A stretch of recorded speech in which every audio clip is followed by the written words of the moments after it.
विद्यार्थी मित्रो, मागच्या पिरियडमध्ये आपण ह्यूमन ब्रेन मध्ये मिड ब्रेनची माहिती घेतली. आजच्या पिरियडमध्ये आपल्याला घ्यायचं आहे hind brain, posterior part of human brain, also known as rhombencephalon.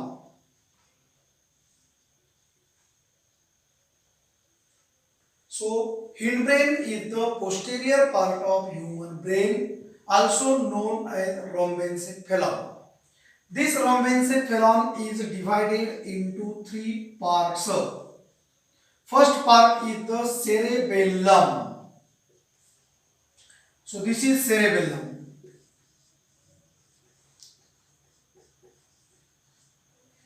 Cerebellum, second largest part of human brain, behind cerebrum. cerebrumच्या नंतर मेंदूचा दुसरा मोठा पार्ट कोणता तर तो आहे cerebellum. cerebellum also known as metencephalon. Like cerebrum, cerebellum is also divided into two cerebellar hemispheres. जसं cerebral hemisphere असतात सेरेब्रमचे, तसं सेरेबेलमचे दोन इक्वल पार्ट होतात ज्याला म्हटलं जातं cerebellar hemispheres. cerebellum is divided into two equal half lobes like cerebrum, known as cerebellar hemispheres. These cerebellar hemispheres are ventrally connected with each other by vermis.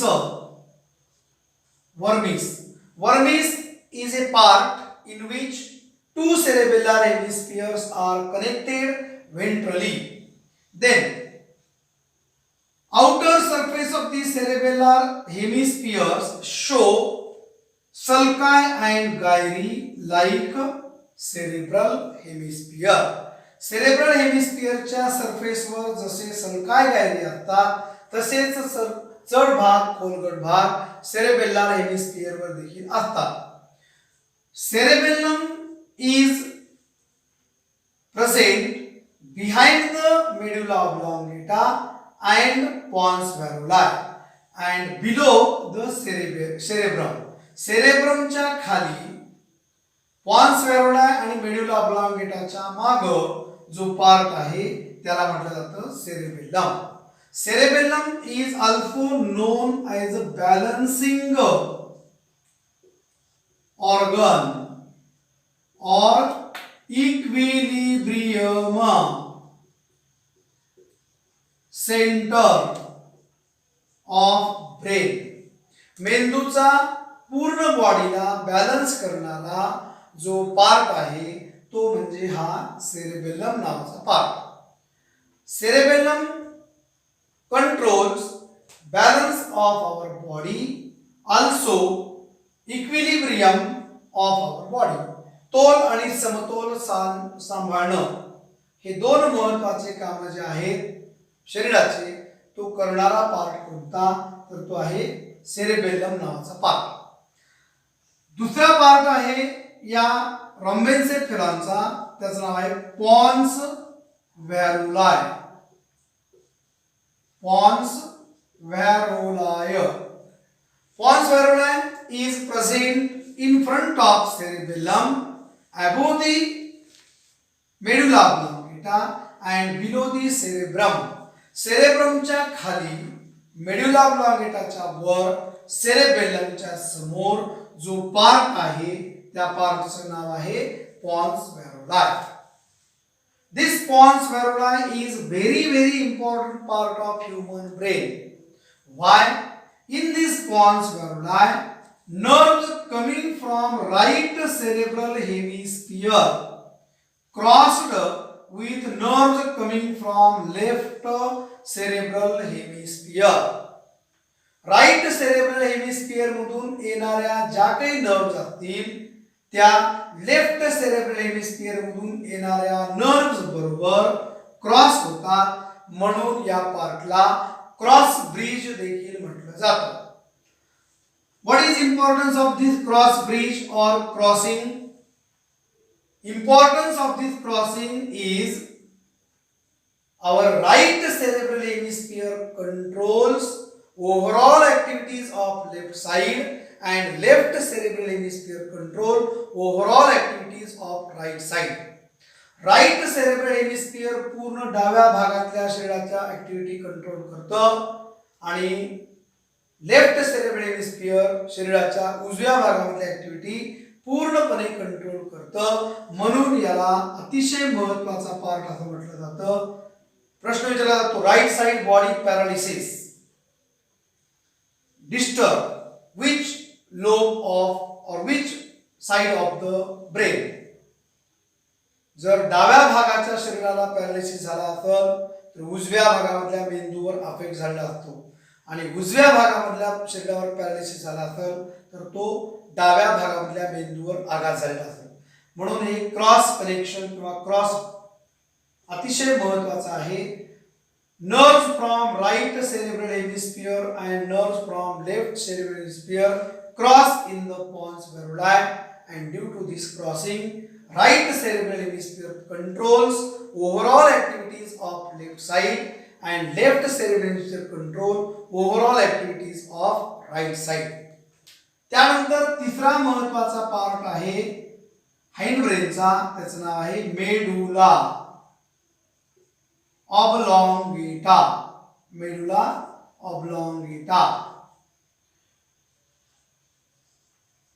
हा medulla ऑब्लॉंगेटा नावाचा जो पार्ट आहे त्याच्याबद्दल एक वाक्य नेहमी परीक्षेमध्ये विचारलं जातं. A little injury to the medulla oblongata may cause sudden death of a person.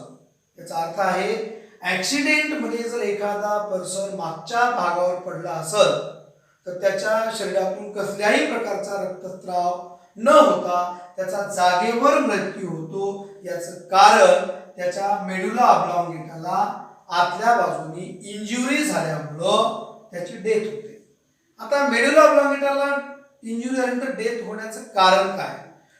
तर सगळ्यात महत्त्वाचं कारण आहे medulla oblongata is a centre for involuntary activities of body. शरीराच्या इनव्हॉलंटरी ऍक्टिव्हिटीज वर कंट्रोल करणारा मेंदूचा एक अतिशय महत्त्वाचा पार्ट म्हणजे मेडुला ऑब्लॉंगेटा.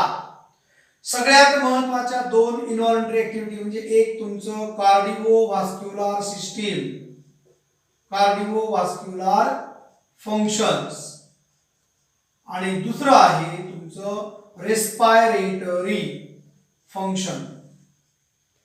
बघा आता काय आहे ते. Cardio for heart, vascular for vessels, blood vessels.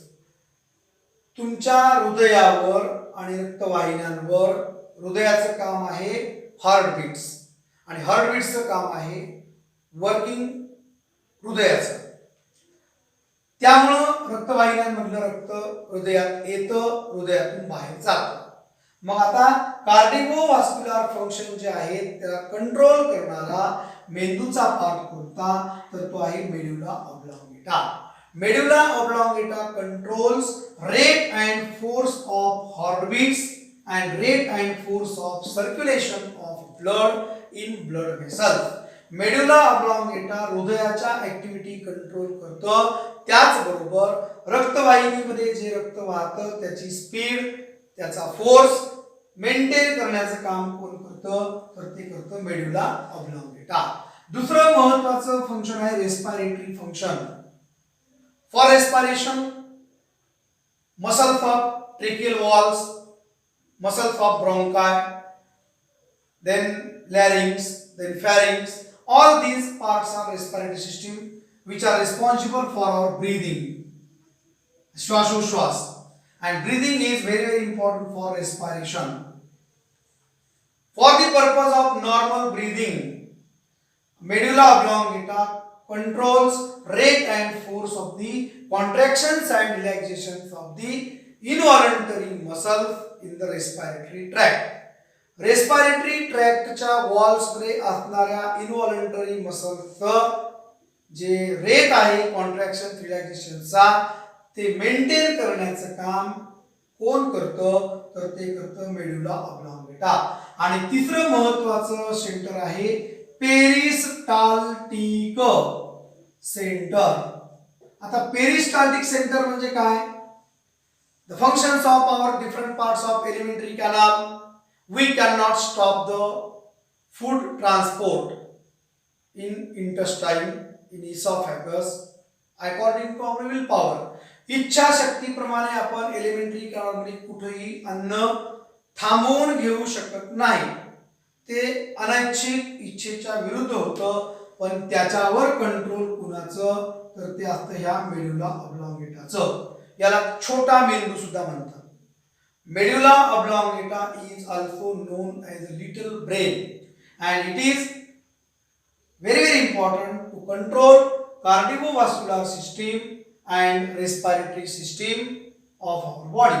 If these two systems are disturbed, a person in accident, if immediately increase the heartbeats or immediately decrease the heartbeats, immediately increase the breathing or immediately decrease the breathing, then there is sudden death of a person. So it is considered as a short injury to the medulla oblongata may cause sudden death. तर तीन part कोणते? एक आहे हिंडब्रेन मधला पहिला cerebellum, दुसरा Pond's व्हेरुलाय आणि तिसरा मेडुला ऑब्लॉंगेटा. सेरेबेलम बद्दलची तुम्हाला माहिती सांगितली. Cerebellum is also known as metencephalon, present below the cerebrum, behind the medulla oblongata and pons varolai. Cerebellum is the second largest part of human brain, about 11% part of total brain occupied by cerebellum. Cerebellum, like cerebrum, divided into two equal right cerebellar hemisphere and left cerebellar hemisphere. सेरेबेलमचे देखील cerebrum सारखे दोन महत्वाचे part पडतात, सारखेच lobe पडतात. Right cerebellar hemisphere आणि left cerebellar hemisphere. These two cerebellar hemispheres are ventrally connected with each other by vermis. Right cerebellar hemisphere and left cerebellar hemisphere ventrally connected with each other by vermis. Then cerebellum is considered as a balancing organ of our body or also considered as a equilibrium center of our body. शरीराच्या ऑर्गनचा तोल, हाताचा, पायाचा, मानेचा, पाठीचा, सगळ्या पार्टचा शरीराचा तोल सांभाळण्याचे काम एक अतिशय महत्वाचा पार्ट करतो, त्याचं नाव आहे सेरेबेलम. याच्याच बरोबर आपल्या बॉडीचा समतोल जो आहे तो साधण्याचं काम देखील कोण करतं? हे सेरेबेलमच करतं. म्हणून याला इक्विलिब्रियम सेंटर देखील म्हटलं जातं आणि बॅलन्सिंग ऑर्गन देखील म्हटलं जातं. दुसरा पार्ट आपण बघितला ह्या हिंडब्रेनचा, तो आहे pons varolii. Pons varolii is the important part of hindbrain, present in front of cerebellum, below the cerebrum and above the medulla oblongata. Medulla oblongata च्या वर, सेरेब्रमच्या खाली, सेरेबेलमच्या समोर जो पार्ट आहे त्याचं नाव आहे पॉन्स व्हेरुलाय. या पार्टचं एक वेगळंच महत्व आहे. In pons varolii there is a cross bridge. What is cross bridge? Cross bridge म्हणजे ज्या पार्ट मध्ये राईट सेरेब्रल हेमिस्फियर मध्ये ज्या काही नर्व्स आहेत आणि लेफ्ट सेरेब्रल हेमिस्फियर मध्ये ज्या काही नर्व्स आहेत त्या एकमेकाबरोबर क्रॉस होतात. आणि ज्यावेळेस या नर्व्स एकमेकाबरोबर क्रॉस होतात त्याचं सगळ्यात महत्त्व कोणतं? Right cerebral hemisphere control overall body activities of left side and left cerebral hemisphere controls overall activities of right side. So it is considered as right side body paralysis is disturbed left cerebral hemisphere and left side body paralysis disturb right cerebral hemisphere. Then the third part of the hindbrain is medulla oblongata, which is also known as myelin cephalon. Myelin cephalon is the medulla oblongata of brain. It is a white color structure, tubular structure. Then it is present in front of cerebellum, below the pons varolai and behind the pons varolai and below the cerebrum. Then this medulla oblongata is considered as involuntary center of our body. A little injury to the medulla oblongata may cause sudden death of a person in accident, because medulla oblongata have important centers that control rate and force of heartbeats and rate and force of circulation of blood in blood vessels. So it is cardiovascular center in medulla oblongata. And second center is respiratory center in medulla oblongata. Respiratory center in medulla oblongata controls rate and force of breathing and speed of our respiration, maintains speed of our respiration. If these two centers get injured in accident, it is considered as the person shows quick death or immediate death. Third center is the peristaltic center of our body. Medulla oblongata has peristaltic center of our body because all peristaltic movements are basically controlled by medulla oblongata. For example, transport of food in different parts of alimentary canal controlled by peristaltic center in medulla oblongata. So today I have completed hindbrain.